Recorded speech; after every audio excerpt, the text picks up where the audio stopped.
Hai anak-anak hebat. Ketemu lagi dengan Mumba. Jangan lupa like dan subscribe ya. Terima kasih. Semangat pagi anak-anak hebat. Assalamualaikum warahmatullahi wabarakatuh. Hari ini kita akan belajar tema 2, subtema 2, pembelajaran yang keempat. Hari ini kita akan membuat peta pikiran yang berisi informasi penting dari teks sejarah mempertahankan kemerdekaan Indonesia dan penerapan nilai persatuan dan kesatuan.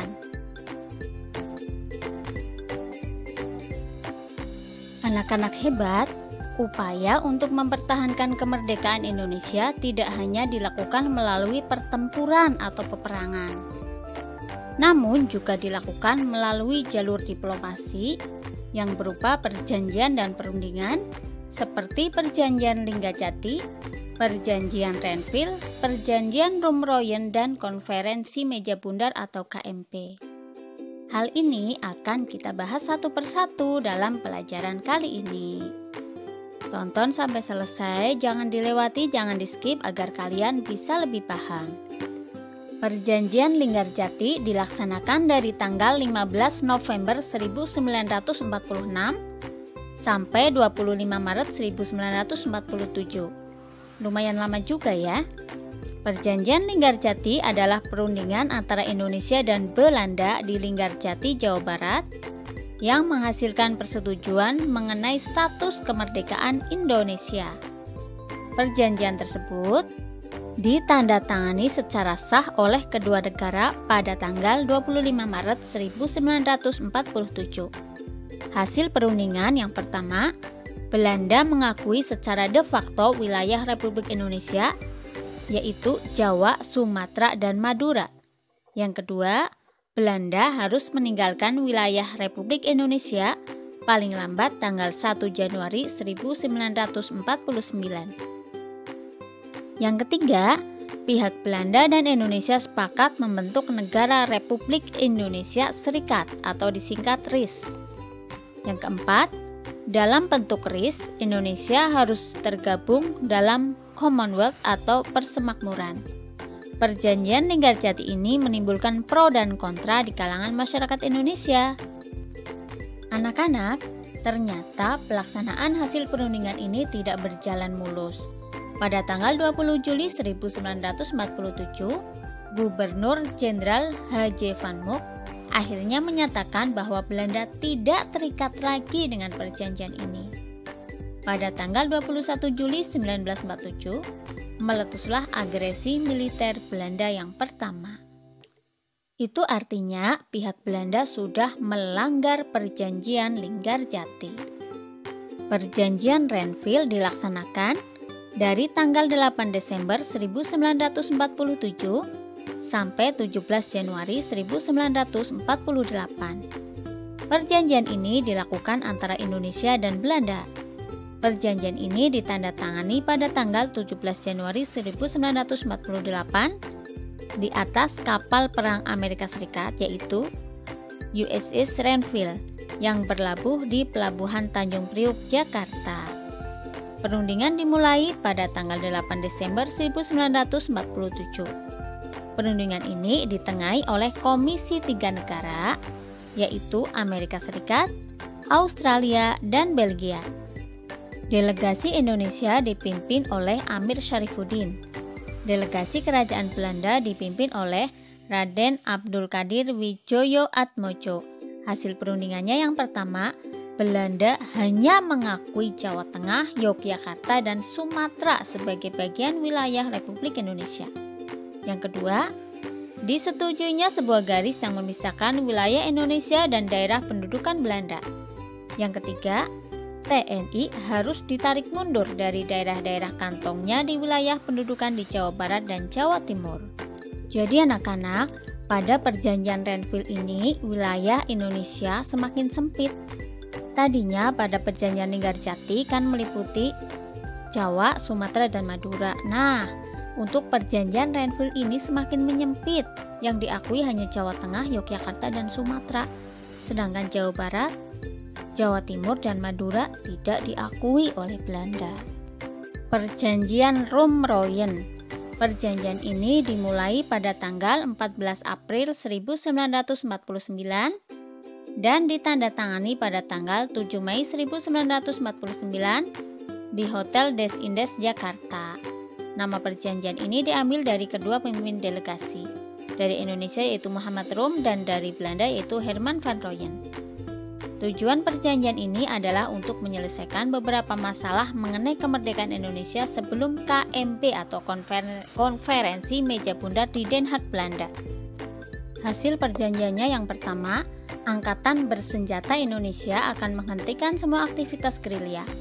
Pemerintah Republik Indonesia akan menghadiri KMP atau Konferensi Meja Bundar. Yang kedua, pemerintah Republik Indonesia dikembalikan ke Yogyakarta.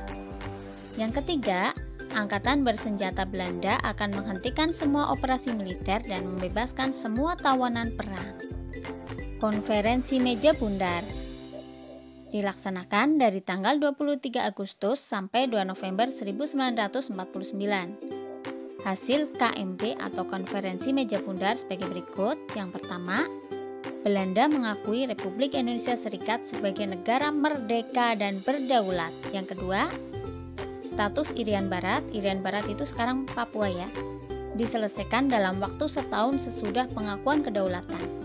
Yang ketiga, akan dibentuk Uni Indonesia Belanda. Yang keempat, RIS Republik Indonesia Serikat mengembalikan hak milik Belanda dan memberikan hak konsesi dan izin baru untuk perusahaan-perusahaan Belanda.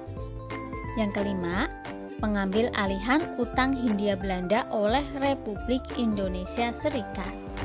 Setelah ini kalian akan dibagi menjadi 4 kelompok. Kelompok pertama membuat peta pikiran tentang Perjanjian Linggadjati. Kelompok kedua tentang Perjanjian Renville.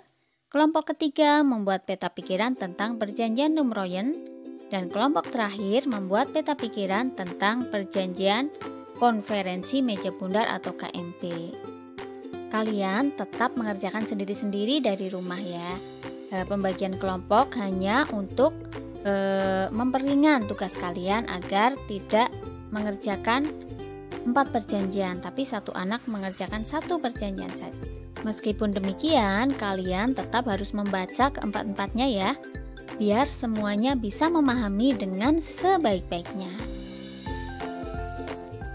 Pada pembelajaran 1, kalian sudah membuat cerita tentang persatuan dan kesatuan. Nah, kali ini akan kita bahas lagi tentang persatuan dan kesatuan, yaitu tentang makna, contoh-contoh sikap, dan manfaat dari persatuan dan kesatuan. Kalian simak baik-baik ya. Makna persatuan dan kesatuan bangsa Indonesia antara lain yang pertama, rasa persatuan dan kesatuan menjalin rasa kebersamaan dan saling melengkapi antara warga yang satu dengan yang lain. Yang kedua, menjalin rasa kemanusiaan dan sikap saling toleran serta rasa harmonis untuk hidup berdampingan. Yang ketiga, menjalin persahabatan, kekeluargaan, dan sikap tolong-menolong antar sesama serta sikap nasionalisme. Contoh sikap yang menunjukkan persatuan dan kesatuan dalam kehidupan sehari-hari adalah sebagai berikut. Yang pertama, di lingkungan keluarga contohnya yaitu beribadah bersama seluruh anggota keluarga. Kemudian, pembagian tugas yang adil kepada semua anggota keluarga, menikmati hiburan bersama keluarga, dan menyelesaikan masalah dengan musyawarah. Contoh penerapan persatuan kesatuan di lingkungan sekolah misalnya, menjalankan piket kelas, menghormati budaya lain, saling membantu teman yang kesulitan, mentaati peraturan sekolah, bermain bersama semua teman tanpa membeda-bedakan, belajar bersama, dan menjenguk teman yang sedang sakit. Contoh sikap penerapan persatuan dan kesatuan di lingkungan masyarakat adalah meningkatkan sikap toleransi, mendahulukan kepentingan umum, dan memperluas pergaulan tanpa membeda-bedakan suku dan agama. Kemudian, manfaat persatuan dan kesatuan adalah dengan bersatu akan tercapai kehidupan yang damai, aman, nyaman, dan tentram. Selain itu, persatuan juga dapat menghindarkan kita dari perselisihan.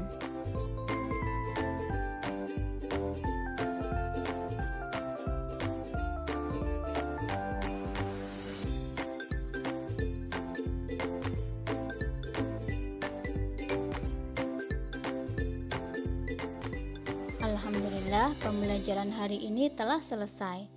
Hari ini kita mempelajari tentang perjuangan mempertahankan kemerdekaan Indonesia dan penerapan nilai persatuan dan kesatuan dalam kehidupan sehari-hari. Sampai jumpa pada video pembelajaran berikutnya. Wassalamualaikum warahmatullahi wabarakatuh.